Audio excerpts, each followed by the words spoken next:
Alone in the Dark still scary nowadays? The game known as the father of all the 3D survival horror games that will pop out in the next years, older than me actually, had always caught my attention with me planning to play it someday. But since tomorrow is the release of the new title of the franchise, I thought, why not play it right now and discover if the game can still be scary in nowadays. Sup y'all, I'm Hacky and this is Exploring My Fears, videos where I explore my fears of horror games. And today we'll see how much scary Alone in the Dark can still be in nowadays. So the game gave me a choice of playing either with a man or a woman. I chose the man cause, yes, and here's a brief summary. We are a detective named Edward Carnby, who received a job to enter an abandoned mansion called Diserto, where the owner chose to play swing with the neck, and now the mansion is haunted, but we are gonna go there and find a piano since we are being well paid. So it starts showing us driving away to the mansion, and while we get there, the game zooms in the face of a frog for some reason. Arriving in the mansion, we can see our detective enter his unforgettable adventure, and I can already tell that it's gonna be unforgettable just by this angle from the mansion window, like a monster is watching us getting it. So with just a few steps that we take inside, oops, no more way of going back I guess. We go all the way to the attic where they told us the piano was gonna be, and here we are. At first, I already noticed something different. Look at this. Yeah, baby, detective here had some taekwondo lessons. Now as you can see, there's already a lamp on the table right there, so judging by the title, I think I'm gonna need it. Exploring the attic, I found what it looks like a chest, but I still don't have any idea of how the control works, so I kept doing whatever this is, and while I was goofing around, some action song started playing, and here comes the first enemy of the game. A completely deformed bird that hopped on my direction and started beating me so hard that I couldn't even get away from it, and sadly my first death. When I died, the game played this cutscene where this green guy brought me to some kind of ritual table. Okay, so now I know I can't take long to do things here. Right after grabbing the lamp, I head towards the wardrobe and grabbing an Indian cover, and also found the piano I was looking for, but I guess it doesn't matter anymore. So I open the chest and a fucking rifle, yeah baby! The hot bird comes again and I'm completely prepared, motherfucker. Come that I'm gonna show you how to... Wait, how do I fucking shoot this shit? Yo, I don't know how to fucking shoot this shit, man. So again, the hot bird comes and boom, motherfucker. Now I know how to fucking shoot. While celebrating my victory, another creature appears in the room, and now it's the one from the cutscene when I die. But since this one's just like a zombie, it's kinda slow, I decided to kill it with my kicking skills so that I can save some bullets. Out of the attic, we get some kind of storage room with a bow and an oil can. By opening the door, I found myself in a corridor with 4 doors. And between the doors, the ground looked kind of stable, so I guess I should avoid it. On the first room, I locked the chest. Searching a table nearby, I found the key, and when I opened, damn, that's a saber. Now nothing will ever stop me. I'm invincible.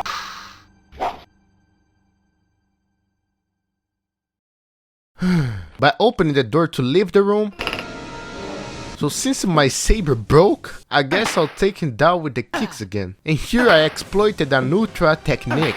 Basically, I kick, step forward, and kick again. In that way, I would kill them faster. In the next room, another zombie came and I still was not used to the controllers, so it took me longer to beat him. There was nothing in that room, so I went to another. Here there was a locked drawer and a vase next to the bed. By breaking the vase, I found the key to the drawer, but right after I break it, look who appears in the room. Now with that desperate moment, I pulled my rifle and shot my last 2 bullets, but the asshole somehow survived, killing me.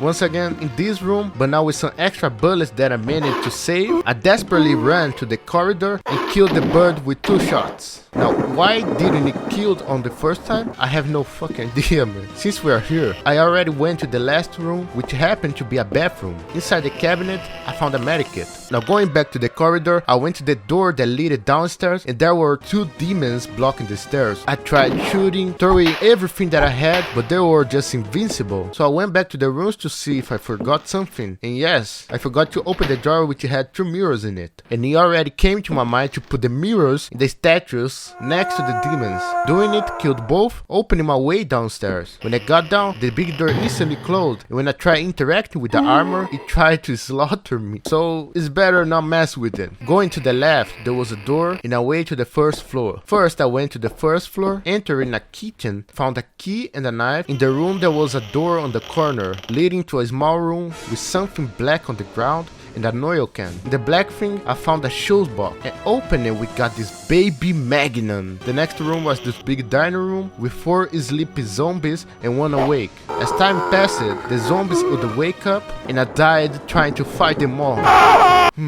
So this time, instead of going all the way down, I decided to explore the other door. It led to a corridor with 4 doors, and the first room I got in was a completely dark room. Obviously, I was supposed to use the lamp to illuminate, but my stupid mind had not figured out how to use the lamp properly, making me spend around 2 minutes walking in a room blindly until I got out. And on the way of getting out the room, I found a heavy statuette and a book. So finally I found my way out of the room and went to another door, leading me into a large corridor with a strange painting of a man with an axe on his hand. When I tried to cross the corridor, I understood the purpose of the painting. It would throw homing axes at me, and to make it better, on the other side, another painting would throw homing arrows at me. So in other words, I'm not supposed to be here yet. Then I went to another of the rooms in the last corridor. There I found the diary of probably the dead owner. It basically tells about him going insane, opening a portal to this monster in the mansion, the man seeing what he called Darkman, and that the place used to have pirates around. Also, the man told you to subscribe to the channel and like the video. Right after I read the diary, the fucking bird appears again, but now I'm prepared for this little shit. Okay, I decided to explore the first floor a little bit more. After many tries, I killed all the zombies of the dining room, and I can say with confidence that the knife is the worst weapon of this game. Anyway, after killing the zombies, I found a room with a lighter and a smoke that would spread across the room, and if I stayed inside, it would kill me. That room connected with the hall, and when I entered another room, I came across with a fucking pirate, and the pirate would dodge any attack I tried to hit him. I left the pirate alone, and after some time of me trying to discover what to do, I found myself in this garden room, which when I interacted with the statue on the middle, it gave me an arrow, but also a load of spiders appeared in the place, eating me alive. Man, the amount of time I die in this game is insane. So again, I went to the yard, took the arrow, and something caught my curiosity. What happens if I open the front door of the mansion? Yeah, obviously, everything just wanna fucking kill me in this shit. I go to the yard again, but instead of taking the arrow, I open a door to a room with some dancing mannequins, and I found a disc. Between the mannequins, there was a key in the fireplace. When I approached the mannequins, they turned into this rotating gas thing, chasing me whenever I go and doing this annoying sound, man. After the shit gas killed me, I went to the second floor and found a room with a gramophone, a fireplace, and some shadow creatures sit on an armchair. Now, is that the Darkman from the diary? Well, all I know is that when I approached it, it also turned into that rotating gas, and I just gave up. No, there's nothing I can do really. I went back to the dark room and finally learned how to use the lamp. All I had to do was ignite it with a matchbox. Well, the room had nothing except for the book and the statuette, and to be honest, the book did not get my interest in. You'd say a story about people seeing some kind of comet or something like that. Right after that, I went to the same corridor with a painting of the axe and found out that I could cover the first painting with the Indian cover that I found on the attic. That would disable the painting of throwing axe at me. Now I just needed to know how to disable the arrow one. So back to this corridor, there was still one room that I did not explore it, and it's a bathroom with a monster in the tub. I tried to kill it, but it was unkillable. But I noticed that it would get stunned if I hit it. So I quickly hit the monster, took a jug that was on the ground, and got away of the room. After that, I actually didn't know what to do anymore for a long time. Like a long time. I unlocked a door to the basement where I had some demonic rats that would try to kill me at any cost, and an entrance to a cave with a giant monster that ate me. So So after a very long time, I gave up and looked for the solutions and found out that throwing the statuette at the armor would break it, giving me the sword. Now, I don't know if some of the book contained the information, but I pretty much read most part of them, and I think that I just had to guess how to do it. Well, so with this sword, I thought that maybe I could fight the pirate, and oh boy, I was right. Defeated the pirate in the room. I got the key to the dancing Mannix place, where I tried playing 2 discos but nothing happened. But by opening this other side of the room, remind me of the arrow in the yard, and that maybe I could shoot the arrow on the arrow painting. And that was it. I took the arrow, went to the same corridor, shot the arrow on the painting, and the corridor was totally free for me. At the end of the corridor there was a room with a clock and a false book, which I could not carry since my inventory was full. Also in the corridor I found the library of the mansion, where I had to use a lamp all the time, and there was this fat purple guy who could cross the walls chasing me. The idiot here forgot to record the playthrough in this part, so I took footage from Commander Grog just to show what I did, okay? Finding nothing in the library, I went back to the room with the clock, and by pushing the clock we had access to a hole in the wall and it had a key. The key is for the door in the smoky room. There I found this record and I put the saber pieces in the frame of the wall, opening a secret passage to the underground. Before going there, I played the record at the mannequin room, making them dance, being able to grab the key at the fireplace. Now back to my footage.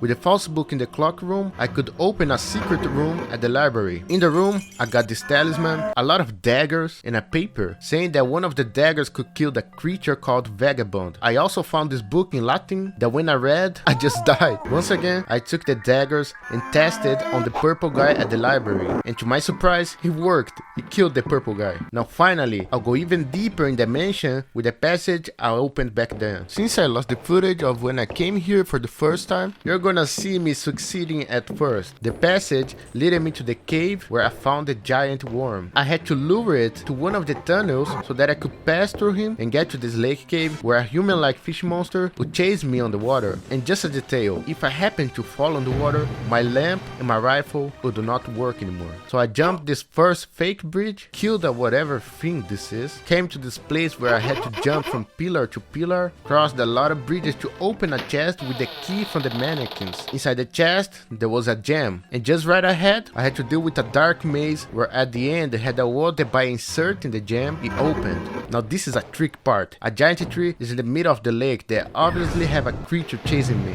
and the tree shoots fireballs on me. When I got closer, I saw the same sacrifice table from the death cutscene, and by putting the talisman on the table, I had to throw the lamp at the tree, finishing all that curse, making the entire cave crumble while we find our way out. At the end, we managed to leave the mansion, and right at the entrance, our ride is waiting. Okay, what the fuck was that? Now, was the game scary after all? And the answer is not really. I mean, it was more funny to play than scary in fact, because I always had on my mind that when you can actually kill the monster in the game, it loses most part of the horror to me. And not to mention the fact that I could save and load anywhere whenever I want to, because if there's one thing that makes a horror game terrifying, is having to do all the lost progress all over again because you died, you know. But in reality, I think that the colors of the game wasn't really creating a scary aspect to me, and not to mention the fact that this game is old. Like, in nowadays there are so many other horror games that works really well in creating that horror environment. But we must not forget the fact that this game is the father of all the survival horror games, and probably those who play at the time must have felt really terrified. Now comment if you played the game when it released, and also if you want a video like this style of game, watch this one. It's about a Japanese horror game in the same style. So thank you for watching, and until someday.